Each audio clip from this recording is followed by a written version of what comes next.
सबसे पहले आप सबको मेरी प्यार भरी नमस्कार। एक बार ओशो जी ने मिस्टिक सोस्या के बारे में बहुत ही सुंदर कहानी सुनाई।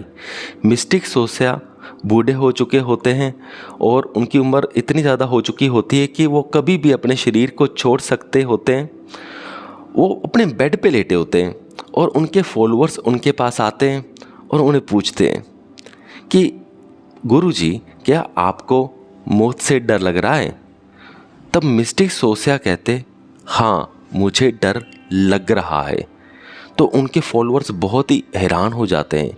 वो सोचते हैं कि ये क्या हो गया, और वो कह भी देते हैं कि आपने सोलोमन की तरह काम किया, आपने मोसेस की तरह काम किया और फिर भी आपको डर लग रहा है।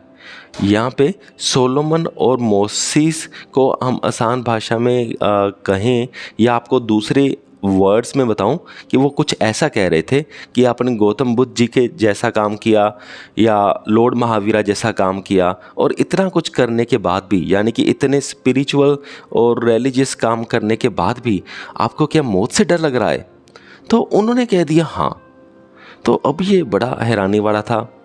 तो फिर क्या होता है, जो मिस्टिक सोस्या होते हैं वो कहते हैं कि भगवान मुझसे ये नहीं पूछेंगे कि मैंने सोलोमन की तरह काम किया कि नहीं, मैंने मोसेस की तरह काम किया कि नहीं, यानी कि मैंने गौतम बुद्ध की तरह काम किया या नहीं, या लॉर्ड महावीरा की तरह काम किया या नहीं।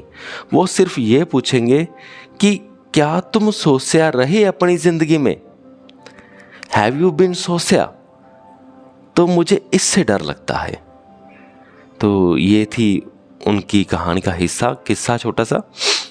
और इसमें क्या है कि इस बात पे बहुत ही गौर देने वाली बात ये है कि हैव यू एवर बीन सोस्या? क्या तुम वो रहे जो तुम हो?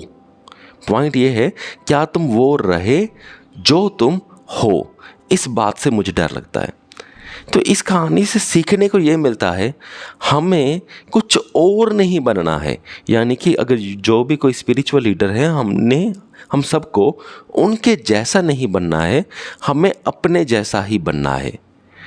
इस बात को दूसरे एंगल से कहें, अगर स्पिरिचुअल पाथ में आगे बढ़ना है तो वो रास्ता ऐसा नहीं है कि हमने उनके जैसा बनना है, वो रास्ता ऐसे है, हम अपने आप को कितना समझते हैं और अपने जो हम हैं उसको कितना एक्सप्रेस करते हैं।